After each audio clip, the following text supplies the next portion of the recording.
A minha namorada morta continua atualizando as redes sociais e ela está falando de mim.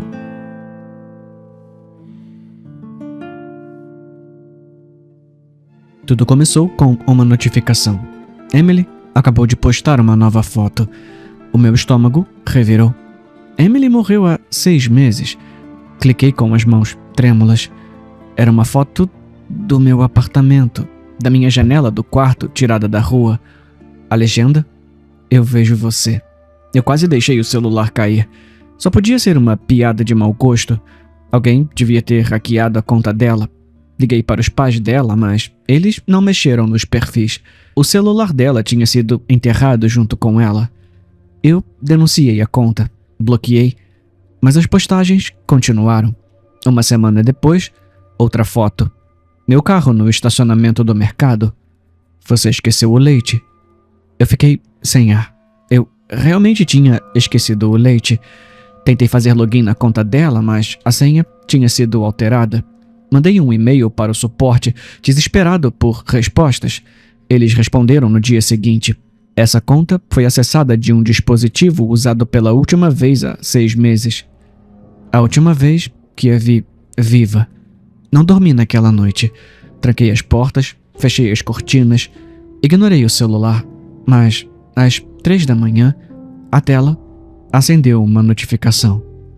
Emily começou uma transmissão ao vivo. Eu não deveria ter clicado, mas cliquei. A tela ficou escura no começo, então surgiu um movimento, uma visão trêmula e distorcida de algo subterrâneo.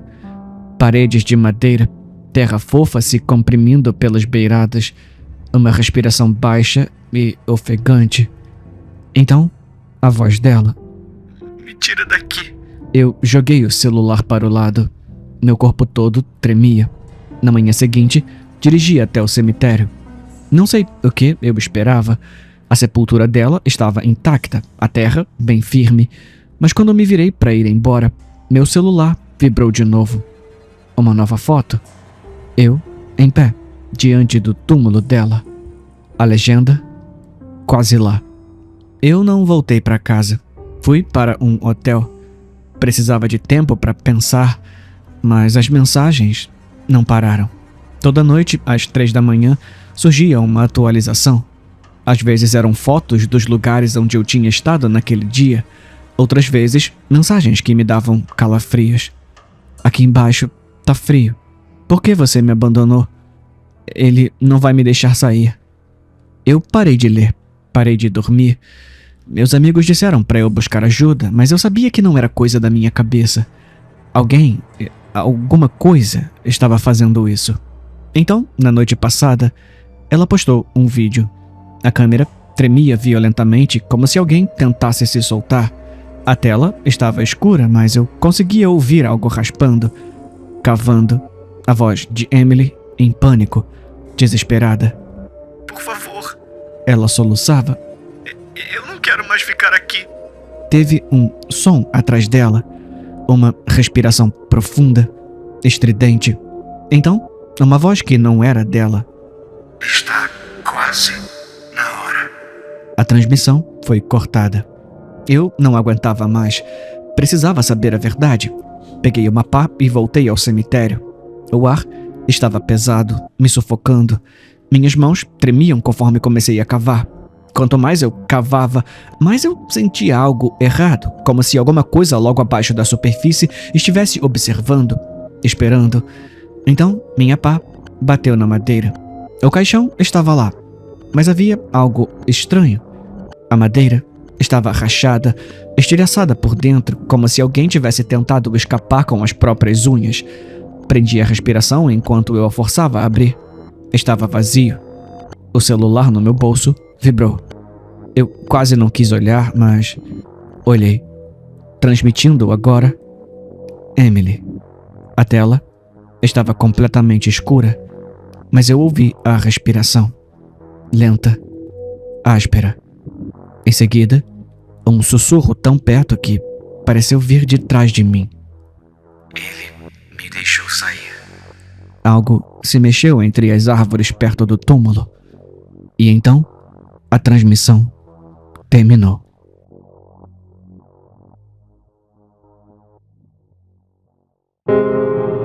O par perfeito. Em pé, diante do meu espelho, me arrumo para ficar bonita. Batom, delineador, base. Eu não tô acostumada com maquiagem, pelo menos não esse tipo de maquiagem. Aquele que parece tinta, como cores respingando numa boneca de porcelana. Antes, eu usava só uma sombra leve, talvez um blush e balm. Me sinto uma criança descobrindo a beleza. Penteio e aliso meu cabelo, me coroando com uma tiara. Ignoro o espaço vazio na minha cama. Ignoro o peso da ausência no meu coração e continuo pintando o meu rosto. Mamãe diz que preciso tirar meu anel de noivado. Eu o puxo e o largo sobre a mesa, sentindo um aperto no peito ao ouvir o tilintar suave. Anne, a minha mãe, está na porta. Nas mãos dela está o meu vestido, uma peça formal, branca e enorme, que sei que vai ficar pendurada em mim. Eu visto sem reclamar. Tento não tremer quando os dedos gelados da minha mãe sobem a minha coluna, abotoando o vestido. Ela me ajuda a calçar sapatos de cristal. Depois me vira para encará-la. A mamãe está chorando. Ela veste preto em vez de branco, como se estivesse de luto por mim. E está. O sorriso dela está tenso. Ela tira uma foto com uma câmera descartável. Você está linda, Annabelle. Eu sei. Tento sorrir quando ela algema minhas mãos. O metal é frio e cruel. É um lembrete de que meu anel de noivado não significa mais nada. É só por precaução. Ela murmura. Mamãe entrelaça seu braço no meu e sorri abertamente enquanto saímos de casa. Ela cumprimenta outras pessoas. Sou obrigada a sorrir para jovens, homens e mulheres, acompanhados de seus pais. O bairro que construíram para nós é clínico e simétrico. Uma garota está com um saco na cabeça. O pai dela nem olha em sua direção, enquanto a empurra para dentro de um Range Rover. A minha mãe me acompanha até a antiga escola, agora transformada numa central de pareamento. Ela aperta minha mão e faz sinal para que eu sorria. E eu sorrio. Estampo um riso que faz a minha mandíbula doer quando um homem enorme segura meus ombros e me leva até uma mesa. Um cara de terno é empurrado para a cadeira em frente à minha, desabando nela. Ele não me encara, só murmura o nome. Alessandro. Digo o meu. Depois falo que tenho, ou tinha, um noivo. Alessandro vira a cabeça rapidamente, analisando os seguranças, e então se volta para mim. Eu era casado. Ele sussurra, a voz embargada. A gente ia ter um filho, sabe? A gente era feliz. Atrás de mim, uma garota é arrancada do assento e arrastada para longe. Depois, um garoto, enquanto a parceira dele é forçada a se levantar e é levada para outra mesa. Só percebo que estou tremendo quando o Alessandro se inclina, segura meu rosto e me beija. É rápido, não significa nada, e ele está chorando, mas é o suficiente. Por favor, finge comigo, ele diz, baixinho, enquanto passos pesados se aproximam. Temos uma combinação, grita um dos guardas. Eu ouço minha mãe chorando de alívio. O guarda nos separa, sorrindo, e arranca o adesivo de triângulo rosa do meu vestido e também do paletó de Alessandro. Encontramos o par perfeito.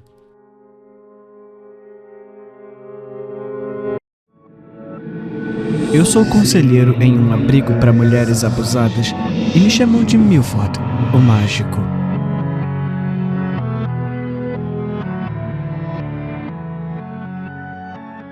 Nos últimos 30 anos, pulei de um abrigo de mulheres para outro como conselheiro. Tá, você pode me julgar como quiser, mas tudo isso me ofereceu exatamente o que eu preciso. Sustento. É assim que eu sobrevivo. Quando você tem uma bússola moral forte como a minha e um apetite tão extremo quanto o meu, as opções são escassas. Mas esses abrigos nunca me decepcionam. Me chamam de Milford, o mágico lá, porque eu realizo milagres. Suzy está sentada comigo, 32 anos, e apanhou do mesmo homem por 16. Ela foi difícil de abrir. Finalmente, consigo que ela se abra. O namoradinho desde a escola é um verdadeiro canalha. Ela teria sido mãe 2 vezes, mas ele foi tão brutal que a fez perder ambas as gestações. Ela veio para o abrigo direto do hospital depois da última surra. Ela nunca vai voltar, mas toda aquela dor é uma bagagem que a seguirá para sempre. Finalmente tenho sua confiança. Posso finalmente segurar sua mão. O corpo dela fica rígido ao meu toque. Ela não vai se lembrar de nada disso. Eu absorvo tudo, toda a dor. Eu não tenho orgulho, acho deliciosa, mas não é o prato principal. Quando tiro tudo o que preciso, solto sua mão. Os olhos dela estão diferentes. Sempre ficam. Há uma faísca de vida que não estava lá há muito tempo. Se o passado servir de exemplo, Suzy vai embora dentro de 1 semana com uma nova perspectiva de vida, sem pensar no homem que lhe roubou tudo. A dor dela agora é minha. 2 noites depois, estou do lado de fora da casa de Suzy. Não pareço o Milford, pareço a Suzy. Bato na porta e o marido abre. Ele me deixa entrar. Sempre deixam. Sempre tão arrependidos quando pensam que as mulheres voltaram para casa. Imbecis. Assim que a porta se fecha, levo-o ao banheiro. Gosto de fazer isso em frente ao espelho. Peço que ele tire as roupas e encare seu reflexo. Coloco minha mão em seus ombros e ele fica rígido sobre meus dedos. Ele sente todas as surras que deu. Assiste em pânico enquanto cada hematoma que deixou aparece. O braço dele se quebra, a mandíbula se parte e fica torta.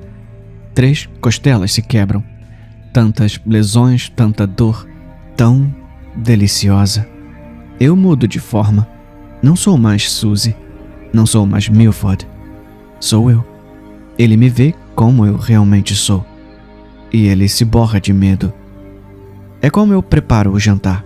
Como uma mosca que vomita no que vai comer. A menos que alguém olhe no meu vaso sanitário, nunca vou encontrar o corpo dele. Já provei comidas ao redor do mundo, mas nada se compara ao cardápio dos abrigos. Depois de 500 anos, eles têm sido a fonte de sustento que me traz menos culpa.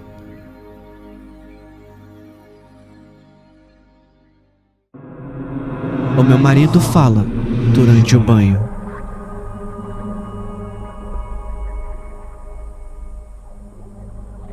Ouvi Jim falando no chuveiro esta manhã. Isso por si só não é particularmente incomum. Ele é um engenheiro de software que gosta de falar sobre o seu código em voz alta. Mas o que ele estava dizendo me fez parar. Vai ficar tudo bem, tá? Vai ficar tudo bem. Ele repetiu as palavras em um tom baixo e uniforme, como se estivesse confortando uma criança pequena ou um animal assustado várias vezes. Vai ficar tudo bem, tá? Vai ficar tudo bem. Eu me apoiei sobre os cotovelos na cama. Querido, o que vai ficar tudo bem? Chamei.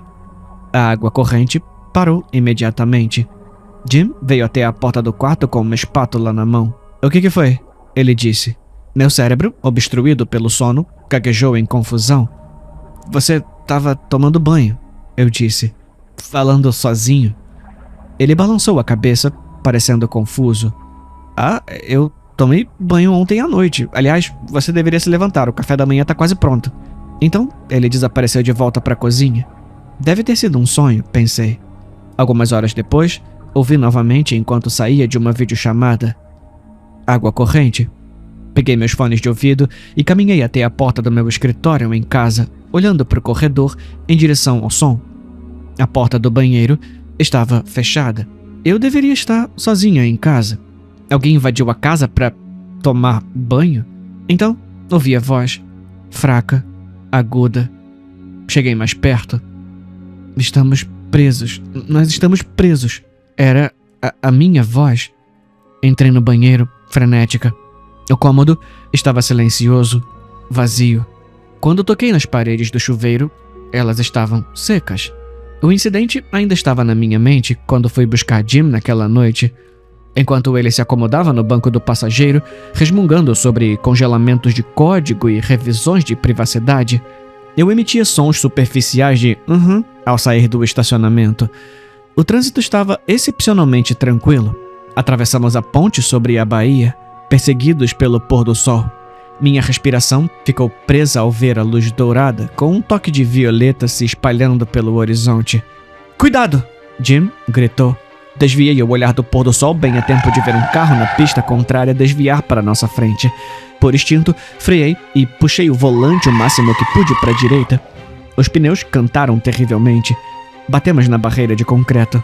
O capô do carro amassando enquanto a traseira se levantava.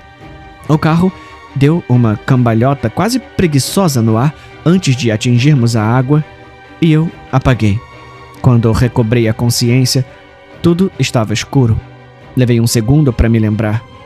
Estávamos no carro, no fundo da baía. A água turva pressionava as janelas.